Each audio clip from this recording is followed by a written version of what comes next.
University of Illinois boys of Dad and Kida.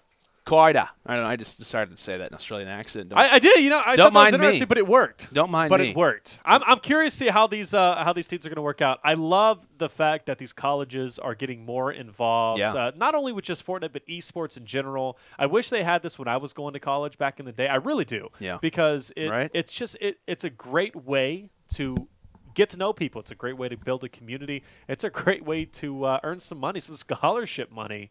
And it's huge. And I know you attend Full Sail. I do. And they got the Armada boys over there. So yeah, they're actually building a it's called the Fortress. It's literally that's so if that's awesome. Not a powerful name, I don't know what is. So but they're awesome. building an esports arena in Full Sail. So shout out to everyone at Full Sail, the entire Armada team. I don't know if they have a Fortnite team yet, but I think they could be working on it along with the Call of Duty team, which I'm trying to help form. But are you really? I am. I didn't know that. I'm trying to. Or we'll see how it works out. But despite that, though, multiple esports, and like I said, regardless of what college you go to, if you don't already have an esports program started, hey, just get involved, man. Just get involved. If like I said, even if you go to a college, you'd be surprised. You probably have an esports program, or at least people who are interested in it, probably at your school. So get involved.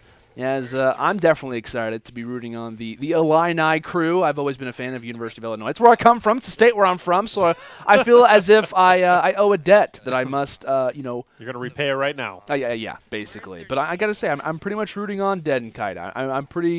I'm pretty excited to see how these guys play. It's going to be interesting how they face off against KsoNNN EkujukE because these are very talented players. They did qualify from the qualifier number 1, and we've seen KsoNNN play in multiple weeks. This is actually his 3rd week overall. He played in week 2, week 5, and now in week number 6, with his highest placement actually being last week, where he placed top 4. So definitely a player to be looking out for, as they're going to have to be going on quite a bit of a journey, according to what I just saw there by the zone. Yeah, KsoNNN is a player that's impressed me throughout these, but oh my gosh. You talk about being frustrated. Hey, listen, I feel the pain, and I know what he's feeling. There is nothing worse than sitting there and mowing a player down only to get dropped out of nowhere. Of course, what did he have? He had a shotgun, some SMGs up close.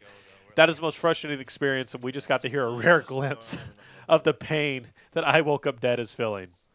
That was just straight up rage, and granted, hey, go for it, man. I guess however that you deem necessary. But as we go from one point of view to another, definitely a much different position on the map. What I think for it was Dead and Kida's team, the Illini brethren, they're in a pretty awkward spot, being at the very bottom right side of the map in Paradise, as they're going to make a very long venture. However, right now for KsoNNN EkujukE, they're not at all in a bad spot, right? They're going to be going pretty much toward the middle of the zone, entering in toward Dusty Diner, and maybe grabbing a snack along the way, as they've earned it. I just realized, again, look at the eliminations remaining. Look at the amount of engagements. One sec. Only 19 remaining. This is insane how quick these matches are going.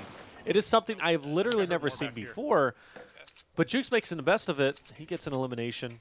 This way. I gotta jump and I believe they're going to keep pushing on forward down into Dusty. Great communication between them, though, as we're able to kind of listen in. I love the fact that they're communicating so incredibly well. But being in the center of the circle, it's going to be kind of interesting how that's going to work out. We always talk about the gatekeeper role, how that's really beneficial. Reason being in, obviously, you had those players pushing out, trying to run away from the storm. But maybe it's a little different, especially with the redeployment system. Maybe that gatekeeper role is not going to be as important. These players are going to be able to really push deeper into the circle with every push. And we're seeing that as of now. I believe we're going to be seeing Salty very soon. And wouldn't surprise me, but it looks like they might be dipping down into Dusty. There could be a player down there. And it looks as if I do spot the other team. I think that is going to be Dead and Kida not far behind. I think maybe just on the crest of the hill, potentially, as it looks as if we're going to be seeing multiple fights going on either of our screens. Dead decides to go and hop it into a makeshift porta-fort, while in the low ground right now for KsoNNN, he's firing in a few bullets, and actually on the opposite end for Dead, he decides to eliminate an opponent with that trap. Fantastic stuff, Taylor. I'm taking that in my notebook. That's going to be one of my plays from now. Normally, I place a floor so they can't jump up, but why block them from jumping up? Let them jump straight into a trap. Yeah. What a heads-up play. I don't know if you saw, I retweeted it a little bit ago, Avery's play. I don't know if you saw that. He was dropping down, used the porta rift, yeah, I saw and that. They came up and trapped a player through the portal rift. That's the level of IQ is insane. But that right there is going to almost take the cake. Very smart plays. Very smart play. I'm learning. I'm learning every single week. Yeah, man. Well, I think when we were watching Friday Fortnite, when the original strategies for competitive were being formed, we were constantly hitting on everyone was going toward Tilted Towers, and then a lot of players started to bring up the idea of going Salty Springs. DSM started to kind of bring that up. We saw multiple teams like Noah J and Avery start to form strategies by going towards Shifty Shafts. Yep. So those definitely are things that come through from time to time. And like I said, man, tons of viewers watching all the time, watching tournaments such as this, other ones as well, and it's constantly innovating the strategies that we're seeing from the typical public eye. So it's always fun. It's always interesting to see, and that could be a new play that we start to see happen more often. Love this Mako glider, by the way. One of the rarest gliders out there. And do you have it? I do not. I'm very sad I don't. And one of my biggest regrets is I did play during Season 2, but I never won a game, unfortunately. I'm really sad about that. Sorry to hear and I never got the Snowflake glider, even though I played during Season 2. So that's one of the biggest things that I wish I can go back in time and get. But I'll never have that opportunity. And it's making me really sad. It really does feel bad. Taylor, don't cry. I'm not. You're crying right now. What's going on? I don't want to mess up the makeup of the mascara. All right, so we're going to go ahead and hold that back. Look at this. We might see a big pinch here. That player, is he going to be able to make it up? Yes, he will. But nope, he's not. But not from a distance. The snipe coming in from 77 meters, and that's going to be potentially a big elimination. Yes, it is. He's going to go down though. I Woke Up Dead finally is going to be living up to his name, and now KsoNN's going to be on your screen. We're going to see if he can maybe get something going with YUYC. This could be a big opportunity to get these final eliminations. Yeah, on the flank. Spots two opponents just in front of him.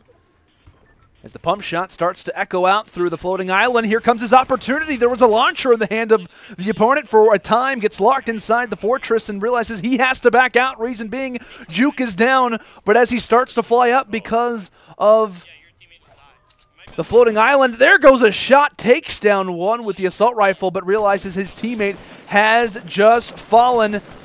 Looking for a few more players, takes down one and immediately focuses some attention toward his southern side, as that could be Sick, taking that elim just out from under him. But boy, what half the lobby dropping in a matter of moments as the entirety of this 100-man game decides to focus in toward the floating island. Yeah, this floating island ending here, at least, or getting relatively close to it. The circle is a big transition point. We know about the mobility, using that storm to kind of guide you up and then push you forward versus building a ramp, which you could do, but still, why not use at least your environment?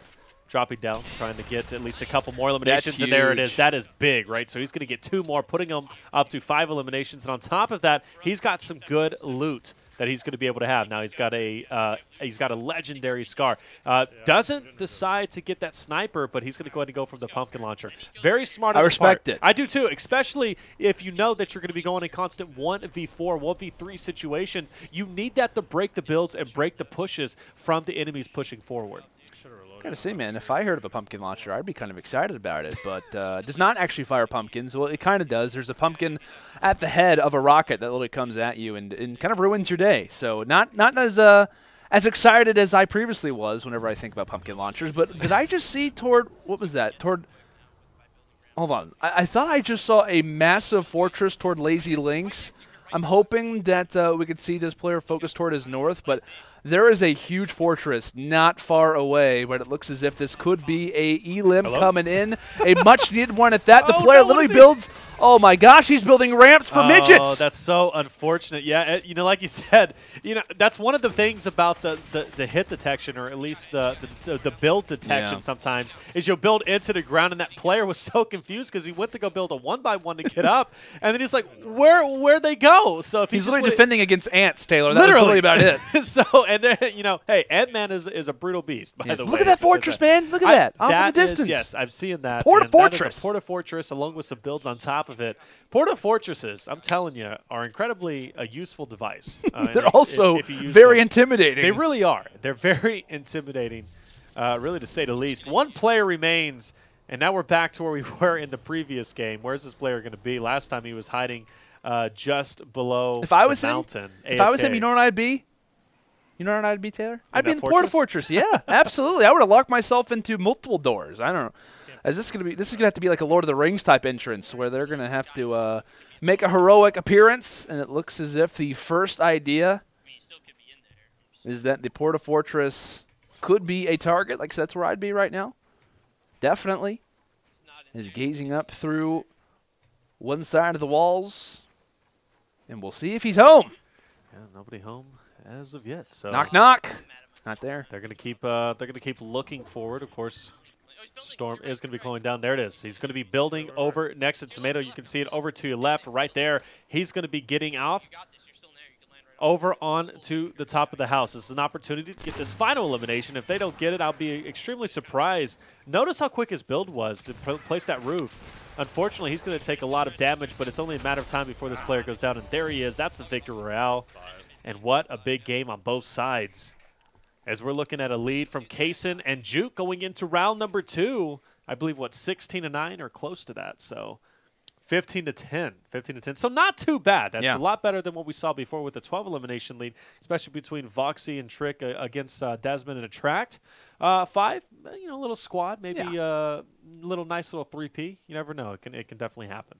Yeah, not too much of a deficit by any means. Like we talked about 5, that's what, a squad, and then 1 player. That's not really going to be too much of a deal for the most part, but it depends on how you find those particular squads. If you're in those 1v4 situations, it can be very difficult. So if we're talking about the side of the Illini team in this particular situation, they need to be very careful about the certain situations that they target.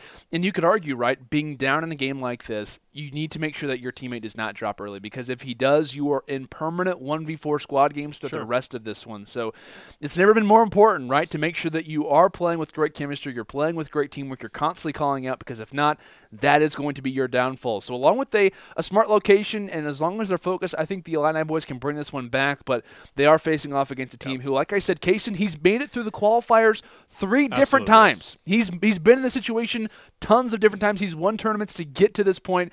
Well, like I said, 3 different times. It's very, very impressive. So this is a team that you cannot sleep on.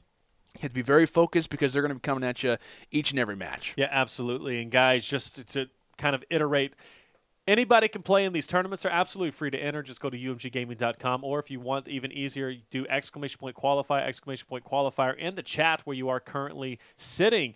Place it there. You'll have some instructions on how you can enter. It's free. All you got to do is basically create an account, enter into the tournament. I think we do 2 tournaments weekly. The qualifier, or excuse me, the winner of the qualifier, as well as the runner-up, gets entered into this tournament. All you got to do is make it the semifinals, and you get yourself $1,000. That is a nice chunk of change. Through and added up a little bit of the numbers that qualifier teams have made it throughout the last 5 weeks, Taylor. It adds up to be $15,000. How much they've earned? $15,000 is what the qualifier teams have alone earned in the Sunday Showdown, which is absolutely unbelievable. And for those who can't do basic arithmetic, which it took me a little bit, not going to lie, I had to add it up, that is an average of $3,000 a week that are going to these qualifier teams. That is very, very impressive. And the fact that you have to enter into what? A free tournament? A free tournament. A free tournament to get into this? I don't know what sounds better than that, ladies and gentlemen. We talked about it. We want to play in it. I would love to play in it. But we can't. I can't. If someone wants to fill in for me, absolutely. Feel free to. I would love to play. We'll see what happens, though. And speaking of playing, man, what a venture this is going to be for the Illini boys. They need to stay focused. Like I said, KsoNNN and EkujukE, they're an aggressive team. They want to constantly put on that pressure, and for the Illini side, we'll see what they can do. As heading into the quarterfinals, this would be a spot in top 4 if they can make it happen, as they are going to be venturing all 4 players, rather, toward the floating island. What a way to get things started. I'm hyped. Floating island has been a hot spot, even going back to YUYC and Trick against Desmond and Attract. Constantly, YUYC and Trick were heading over to Floating Island. This seems to be the way to go, at least for them. Some good loots. If you learn how to navigate it, there's a lot of different ways to get away from your opponents, especially if you start taking some damage. Already, a knock coming in. KsoNNN, he's going to go ahead and start us off here with a knock himself. And now the players are going to be going in full force. As, man, yeah, you know, this Floating Island is a very good spot to go. It's very unique overall. But you do got to be careful. Hopefully all players will be able to stay up. As, dang, close to 12, 15 people have already dropped from this lobby within the first couple of minutes. It's insane. I just love to watch players who are just on their hands and knees. Slowly fall down. Just slowly fall off the side of the mountain. It's kind of gory, but at least they do survive. That water will pad a little bit of their fall, but it looks like this is going to be a very scary situation, as it will be a nice little knockdown for Juke. Where's he at in the water? He could drown, for God's sake. Got to save this man. Put him out of his misery. But thankfully, that will be a nice little elim coming through, as that's going to be a continuous push right from all four of our players. Now the question remains, where's the zone going to go? Where do we go to next, and do they stick together? That's a question to be asking right now. And honestly, if I'm the Illini team, I'm at least tempting, if it does work out based on the zone, maybe you try to 3P a little bit of Tilted Towers play if you have those long-range weapons, which it looks like for Dead, he's got a burst assault rifle, nothing really too great, and decides to go and pick up the regular AR, but I don't know, man. I think you got to continually be aggressive and try to counter out the opposition. So as he decides to go ahead and use that wind tunnel, it looks as if he's going to do exactly that, spawning some builds, and has got those boogie bombs ready to go. He's going to try to make a few people dance. And he does have a couple people in front of him. By the way, those boogie bombs, I used to never use them. If I see them, I'm picking them up. Oh my gosh. What a landing. You want to talk about unfortunate. Dead runs into literally everybody. It almost looked like 5 players down there. There he is. He's going to get dropped, and of course that's going to be game as case. It's going to drop, and you hear the drop. Or excuse me, Juke still up though for Kaysen.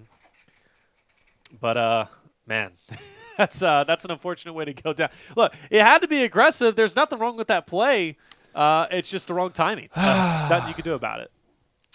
Dead and sick. I respect it. You guys did your very best, but like I said, that was interesting. I think he might have just been spectating a party and was like, "Hey guys," they're like, "Yeah, no, you're not allowed to be invited. They here. literally we must kick you out." Lasered. Wow, that was like, and he literally, as he started to